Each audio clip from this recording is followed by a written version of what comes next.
ആ പ്രാവശ്യം തിങ്കളാഴ്ചയും മുതൽ ശനിയാഴ്ച വൈകിട്ട് വരെ എല്ലാ ദിവസവും വൈകിട്ടും ഒരു ഞായറാഴ്ച സമാപന യോഗത്തിനും അപ്പച്ചന്മാരോട് സി കെ ദാനിയെല്ലാം എന്ന് പറഞ്ഞ് ഷാമിലൂട്ടി നീ തന്നെ പ്രസംഗം. ഞാൻ പറഞ്ഞു സാധാരണ കുമ്മനാട് കൺവെൻഷൻ്റെ ഒടുവിലത്തെ യോഗം അല്ലേലുയ അപ്പച്ചന്മാരാരെങ്കിലും പ്രസംഗിച്ചിട്ട് അല്ലേലുയ പാടി പിരിയാണ് പതിവ്. ഉടനെ എന്ന് പറഞ്ഞ് കർത്താവ് നിനക്ക് ദൂത് തന്നിരിക്കുന്നു.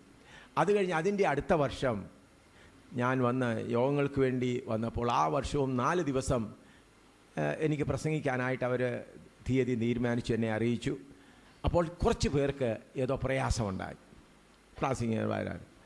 ഉടനെ അവരിൽ ചിലർ എനിക്കെതിരായിട്ട് ഏതാണ്ടൊക്കെ കുറച്ചൊക്കെ പറയാനൊക്കെ തുടങ്ങി.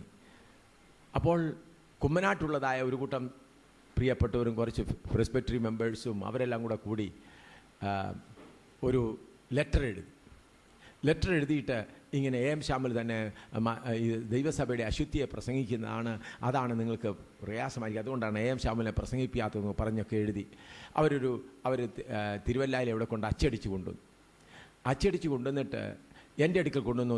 ഇത് കൺവെൻഷൻ എല്ലാവർക്കും കൊടുക്കണം. ഞാൻ പറഞ്ഞു ഇത് ചെയ്യുന്ന തെറ്റാണ്, നമ്മൾ അങ്ങനെയല്ല ചെയ്യേണ്ടത്. ഇല്ല എന്ന് ചെയ്തെങ്കിലേ ദൈവസഭയ്ക്ക് അത് ശുദ്ധീകരണം ഉണ്ടാവും.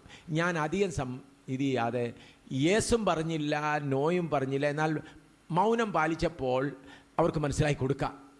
അപ്പോൾ ഞാൻ അവരോട് തീർത്ത് പറയണമാര് നിങ്ങളങ്ങനെ ചെയ്യരുതെന്ന്. അത് ചെയ്തു.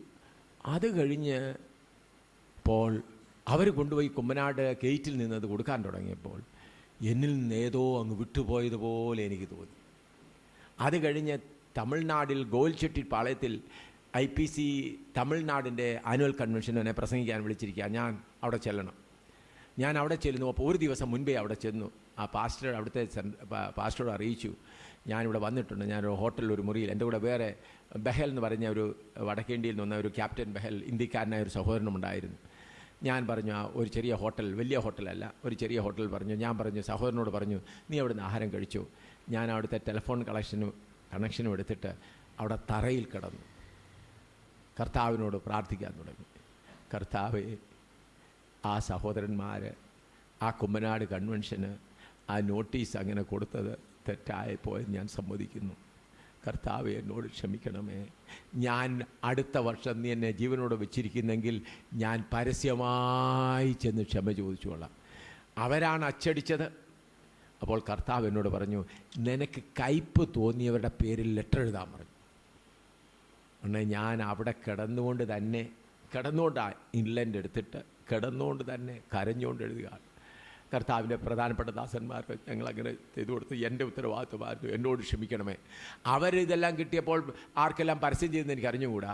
ആ എഴുത്ത് എല്ലാം കൊടുത്തു കഴിഞ്ഞ് തിങ്കളാഴ്ച ആയപ്പോഴത്തേക്ക് പുതിയ അഭിഷേകം എൻ്റെ മേൽ കടന്നു വരുവാനിടയായി. അന്ന് മുതൽ ചൊവ്വാഴ്ച മുതൽ അവിടെ യോഗം നടന്നു. 28 ഹിന്ദു ഫാമിലിയായിട്ട് രക്ഷിക്കപ്പെട്ടു.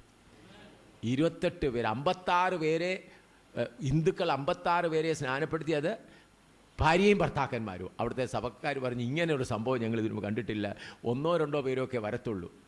നല്ല ശക്തിയുണ്ടായി. പിറ്റേ വർഷം കുമ്മനാട് കൺവെൻഷൻ വന്നപ്പോൾ ഞാൻ അന്ന് പാസ്റ്റർ TG ഉമ്മച്ചൻ പ്രസിഡൻ്റാണ്. അദ്ദേഹത്തോട് ഞാൻ പറഞ്ഞു ഈ വർഷം ഞാൻ ഒരു യോഗത്തിനും പ്രസംഗിക്കുകയില്ല. ശനിയാഴ്ച എല്ലാവരും കൂടി വരുമ്പോൾ എനിക്കൊരു 5 മിനിറ്റ് തരണം. പറഞ്ഞു എന്തിനാ 5 മിനിറ്റ് തരുന്നത്? എനിക്ക് ക്ഷമ ചോദിക്കണമെന്ന്. ശ്യാമലൂട്ടി ഇങ്ങനത്തെ ബുദ്ധികേട് കാണിക്കരുത്, പിന്നെ ജനമെല്ലാം പറയില്ലയോ നീ പാപിയാണെന്ന്. ഞാൻ പറഞ്ഞു അപ്പച്ച അവർ പാപിയാന്ന് പറഞ്ഞാലും എനിക്ക് ഇതുള്ളൂ. ശനിയാഴ്ച ഞാൻ വൈകിട്ട് ഉടനെ TG ഉമ്മച്ചൻ സ്റ്റേജിൽ വന്ന് പറഞ്ഞു ശ്യാമലൂട്ടിക്ക് ഏതോ പറയാനുണ്ട് എന്നാന്ന് പറഞ്ഞു. ഞാൻ കൈകൂപ്പിക്കൊണ്ടുവന്നു പൊതുജനമേ, കഴിഞ്ഞ വർഷം കൺവെൻഷനിൽ നോട്ടീസ് കൊടുത്തത് എൻ്റെ ഉത്തരവാദിത്തന്മേൽ കൊടുത്തതാണ്, വലിയ തെറ്റായിപ്പോയി. പബ്ലിക്കായിട്ട് ചെയ്ത ഈ പാപത്തെ എന്നോട് ക്ഷമിക്കണമേ, നിങ്ങൾ എനിക്ക് വേണ്ടി പ്രാർത്ഥിക്കണമെന്ന് പറഞ്ഞു. പൊതുജനം ഇരുന്ന് കരയാൻ തുടങ്ങി. എന്നാൽ എനിക്കെന്തുണ്ടായി?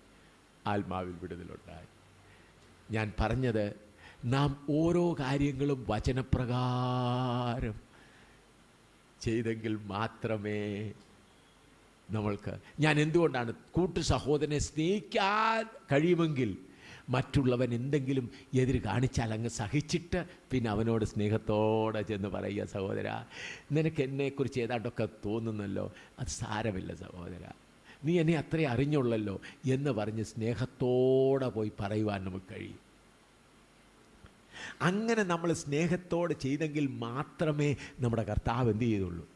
അപ്പോൾ നിങ്ങൾക്ക് തമ്മിൽ വേറൊരു സഹോദരനോട് കയ്പ് തോന്നിയെങ്കിൽ, ഞാൻ പറഞ്ഞല്ലോ, പരസ്യമായി പോയി എനിക്ക് എന്ത് ചെയ്യേണ്ടി വന്നു? ക്ഷമ ചോദിക്കേണ്ടി വന്നു. ഞാനല്ല അതിന് ഉത്തരവാദിത്തം. ആ കത്ത് എഴുതാൻ കാര്യക്കാരൻ.